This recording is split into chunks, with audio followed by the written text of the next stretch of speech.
دعا مسلمان میں عقیدہ توحید پختہ کرتی ہے، اور دعا اس دولت کا نام ہے جو صرف مومن کے پاس ہے، کافر کے پاس نہیں۔ نبی پاک علیہ السلام نے فرمایا الدعاء صلاح المومن، دعا مومن کا ہتھیار ہے، کافر کے پاس یہ ہتھیار نہیں ہے۔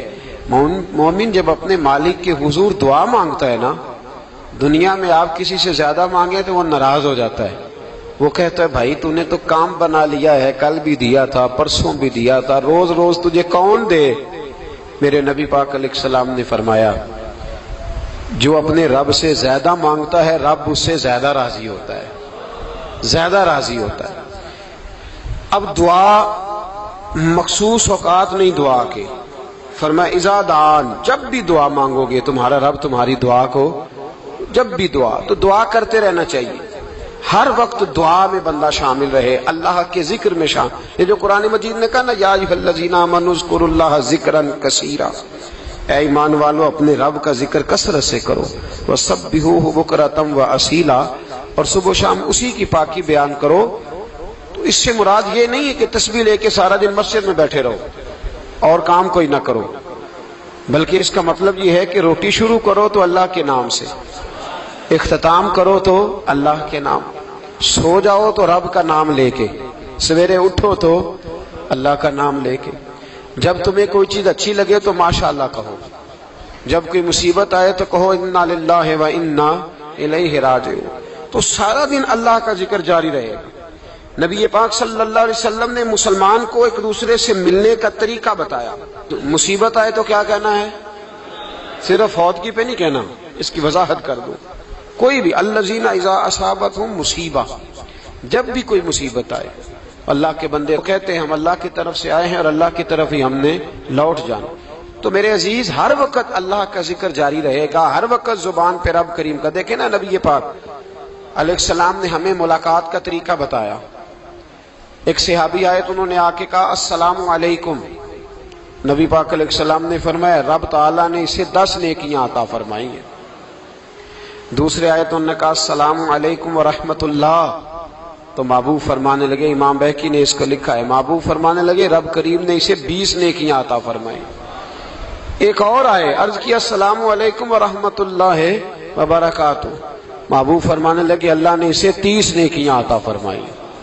اچھا اس کا مطلب کیا ہے؟ السلام علیکم، تم پر سلامتی ہو، سادہ ترجمہ یہ ہے کہ تم سلامت رہو، تم سلامت رہو، ورحمۃ اللہ وبرکاتہ، تم پر اللہ کی رحمت بھی ہو اور اس کی برکتیں بھی ہو۔ وہ کیا کہتا ہے؟ وہ کہتا ہے وعلیکم السلام، تم پر بھی سلامتی ہو، ورحمۃ اللہ وبرکاتہ، اللہ کی رحمت ہو اور اس کی۔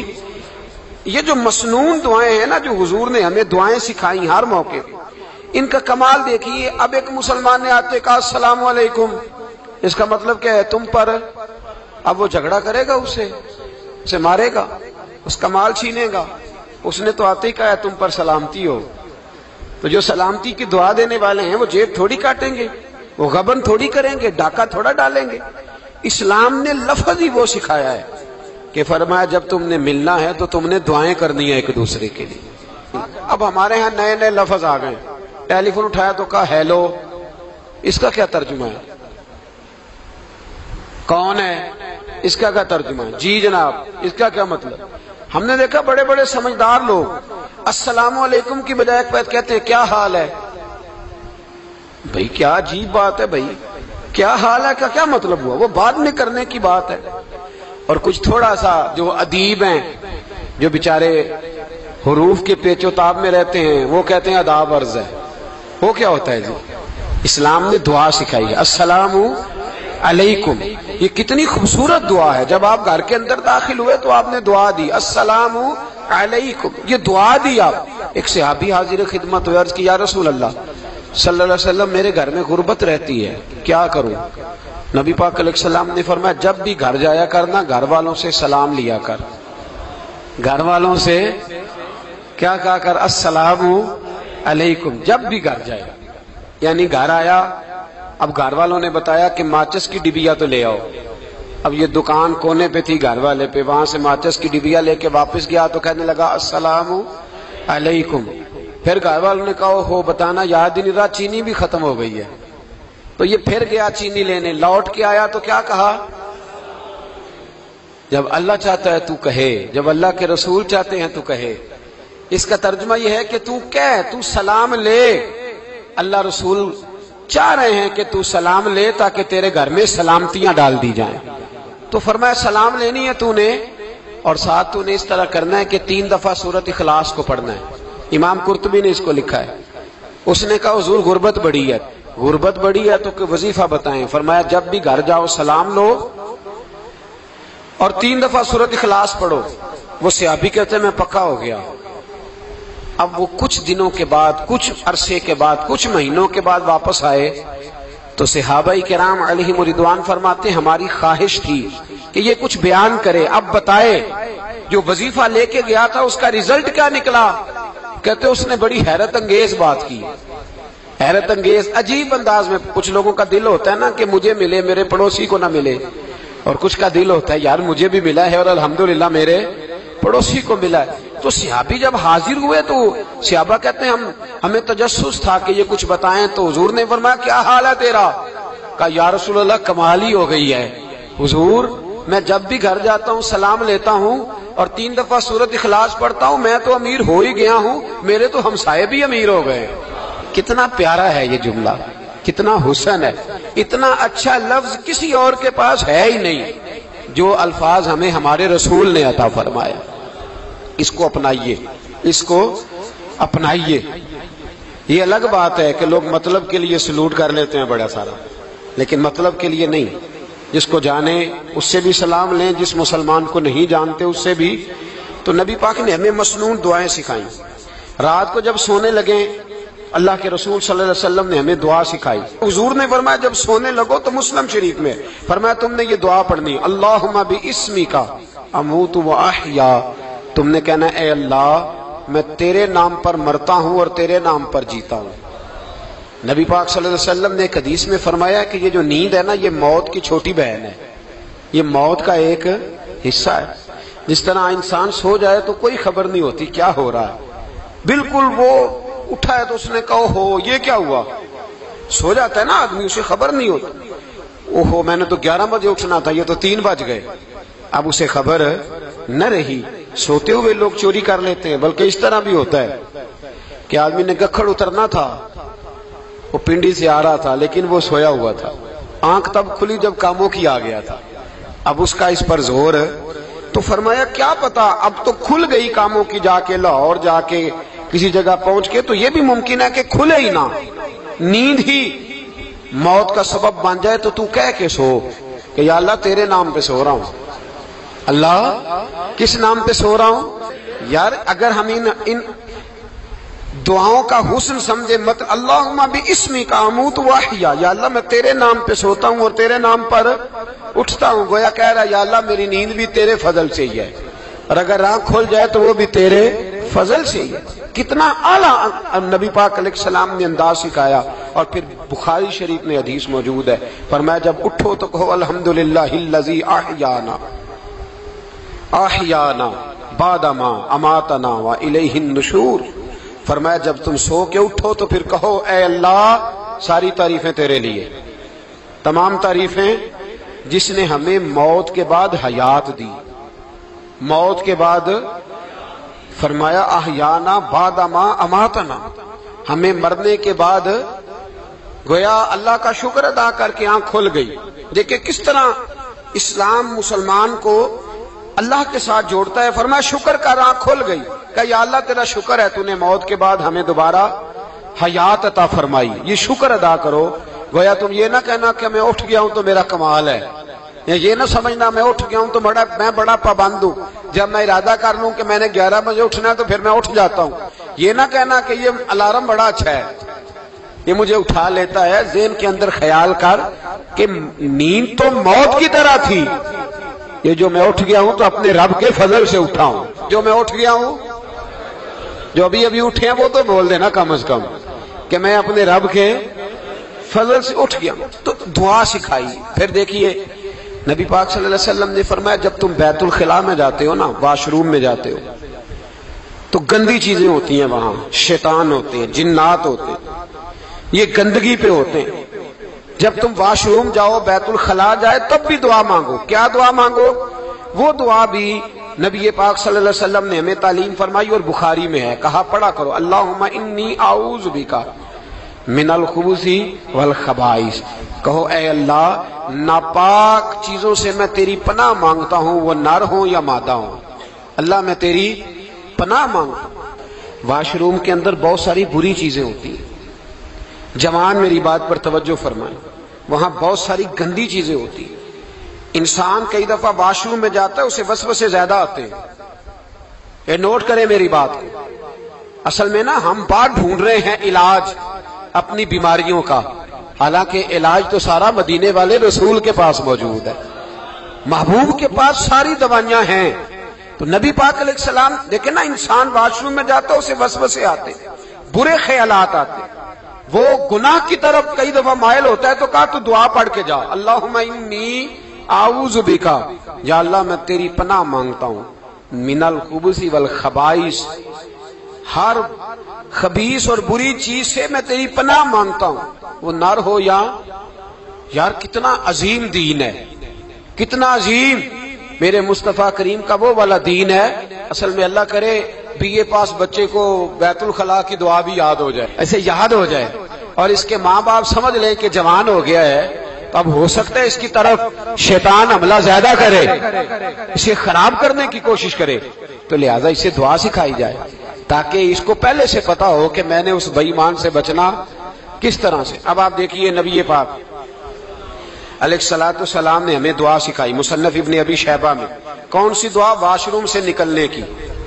اللہ اکبر، بڑی زبردست دعا ہے، بڑی زبردست۔ آپ یقین کریں اس ایک ایک دعا پر ایک ایک پورا بیان ہو سکتا ہے، ایک ایک۔ یہ اس لیے نہیں میں کہہ رہا کہ میں کوئی عالم فاضل آدمی ہوں، آپ کہیں گے کہ بتا رہے ہیں میں بڑا پڑھا لکھا ہوں، صرف یہ عرض کر رہا ہوں کہ اس کے فوائد پر، ثمرات پر جو اللہ تبارک و تعالی امت کو دیتا ہے، ان دعاؤں کی جو فضیلت حدیثوں میں آئی، اور پھر جو اس کے فوائد ہے، اگر اس پر بات کروں تو ایک دعا تقاضا کرتی ہے کہ اس پر پورا ایک لیکچر ہونا چاہیے۔ دیکھیے آپ واش روم سے نکلے، دعا کیا ہے؟ دعا کے لفظ کے الحمدللہ الذی، ایک حدیث میں لفظ ہے غفرانک، غفرانک، اے اللہ میں تجھ سے بخشش چاہتا ہوں۔ اور جو مشہور اور معروف ہے، مصنف ابن ابی شیبہ کی روایت، فرمایا الحمدللہ الذی اذھب عنی العذاب وعافانی، فرمایا اے اللہ تیرا شکر ہے۔ واش روم سے نکلا ہے تو کہہ رہا ہے یا اللہ تیرا شکر ہے، تو نے مجھ سے اذیت دور کی، وعافانی، اور تو نے مجھے عافیت عطا کر دی، اذیت دور کر دی اور عافیت۔ بولیے، واش روم سے نکلا ہے تو کیا کہتا ہے؟ یا اللہ تیرا شکر ہے، تو نے مجھ سے اذیت دور کر دی اور مجھے عافیت۔ ڈاکٹر، حکیم، ہومیوپیتھک ایک چیز پر متفق کم ہوتے ہیں، پتہ ہے نا آپ کو، لیکن اس بات پر سب کا اتفاق ہے کہ اگر کسی کو قبض ہو جائے نا تو شاید 70 یا 72 بیماریاں لگ جاتی ہیں اس کو۔ اور جب آدمی کو قبض ہوتی ہے نا، پیٹ کے اندر فضلہ جم جاتا ہے، خارج نہیں ہوتا، اس کو اعصاب کی بیماری ہوتی ہے، اس کے ذہن پر اثر ہوتا ہے اس چیز کا۔ آپ یہ مت سمجھیں کہ کھانا کھانا ہی ایک کمال ہے، اللہ نے یہ بھی نعمت بنائی ہے کہ کھانا جب خارج ہوتا ہے تو وہ بھی اللہ کا بہت بڑا احسان ہے۔ تو فرمایا تو سمجھا ہی نہیں، اگر تجھے قبض ہو جاتی، تیرے پیٹ کے اندر وہ چیز جم جاتی، تیرے لیے کتنی تکلیف کا باعث تھی۔ ان لوگوں سے پوچھئے جو اس کے بیمار ہیں، اس کے مریض ہیں، وہ کتنی تکلیف میں رہتے ہیں، سر میں درد ہوتا ہے، سر چکراتے ہیں۔ ایک بہت بڑا روڈ ایکسیڈنٹ ہوا تو ڈرائیور سے لوگوں نے پوچھا کہ مسئلہ کیا ہے، تو کہنے لگا میں قبض کا مریض ہوں، تو میں کھانا کھا لیتا ہوں تو میرے ذہن پر وہ اس قدر زیادہ گیس کا غلبہ ہوتا ہے کہ میں سخت تکلیف میں ہوں۔ نبی پاک علیہ الصلوۃ والسلام نے ہمیں سمجھایا اور بتایا کہ سمجھ لو یارو، کھانا کھانے کی نعمت تو اللہ نے تمہیں عطا فرمائی ہے، لیکن کھانا کھانے کے بعد اس کا اخراج بھی اللہ کی بہت بڑی نعمت ہے، تو اللہ کا شکر ادا کرو۔ پھر جب آپ گھر سے نکلیں گے تو بھی اس کی دعا ارشاد فرمائی، بسم اللہ توکلت علی اللہ، اللہ کے نام سے گھر سے نکلتا ہوں اور میں نے بھروسہ بھی اللہ کے نام پہ کیا۔ جب گھر سے نکلیں تو کس کے نام پہ بھروسہ کریں؟ بولیے۔ حضرت رابعہ بصریہ رحمت اللہ علیہا، آپ تشریف لے گئیں حج کرنے، جس دن واپس آئیں اپنا اونٹ کہہ گئی جاتی دفعہ، کہنے لگی اللہ میں تیرے حوالے کر کے جا رہی ہوں، اور بسم اللہ توکلت علی اللہ، بھروسہ بھی تیری ذات پہ۔ جس دن واپس آئی نا اسی دن کسی نے بتایا کہ اماں آج ہی تیرا اونٹ مر گیا ہے، تو اونٹ کے سرانے کھڑی ہو کے کہنے لگی مولا میں تو تیرے نام پہ تیرے پہ بھروسہ کر کے گئی تھی، تیرے حوالے، میں تو تیرے گھر گئی تھی۔ تو لوگ کہتے ہیں اماں کے منہ سے لفظ نکلے تو اونٹ زندہ ہو کے کھڑا ہو گیا، کھڑا ہو گیا اونٹ۔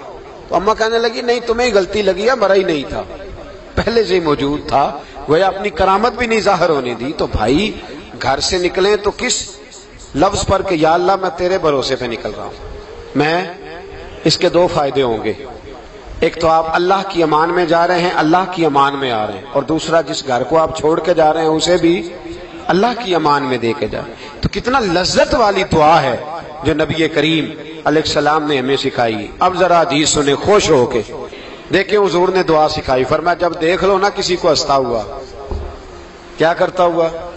ماشاءاللہ آپ تو ہنسنے لگے۔ جب کسی کو ہنستا ہوا دیکھو تو کہا کرو اضحک اللہ سنک، یہ دعا یہ بخاری ہے، فرمایا دعا مانگا کرو جب کسی مومن کو ہنستے ہوئے دیکھو تو دعا مانگو اضحک اللہ سنک، اللہ تجھے ہنستا ہی رکھے، اللہ تجھے، بولیے، جل نہ جایا کرو کہ میں پریشان ہوں تو یہ ہنس کیوں رہا ہے، جھلا نہ کرو، بلکہ کیا کہا کرو اللہ تجھے ہنستا رکھے، اللہ تجھے۔ نبی پاک صلی اللہ تعالی علیہ وآلہ وسلم نے فرمایا، ترمذی میں حضرت اسامہ بن زید رضی اللہ تعالیٰ عنہ سے حدیث مروی ہے، حضور نے فرمایا جس نے کسی کے ساتھ احسان کیا اور جس پر احسان کیا، اگر اس نے یہ دعا پڑھ دی نا جزاک اللہ خیرا، تو فرمایا اس نے اللہ کی بھی پوری حمد کر دی اور محسن کا صحیح شکریہ بھی ادا کر دیا۔ کیا کہنا ہے؟ جزاک اللہ، اللہ تجھے بہترین جزا عطا کرے۔ اس کا ترجمہ کیا ہے؟ اللہ تجھے بہترین، کیونکہ حضور فرماتے ہیں من لم یشکر الناس ولم یشکر اللہ، جس نے بندوں کا شکریہ ادا نہیں کیا اس نے اللہ کا بھی شکریہ ادا نہیں کرنا۔ تو کیا کہنا چاہیے؟ جزاک اللہ خیرا۔ اور اگر اماں کہتی ہو بچوں کو انگریزی سکھانی ہے تو کیا کہنا ہے؟ پھر شکریہ ادا کرنے میں کیا کہنا ہے؟ Thanks, thank you. وہ خدا کے اس کا ثواب کتنا ہے؟ بولے انگریزی ایک زبان ہے، اس کو زبان ہی رہنے دیں گے۔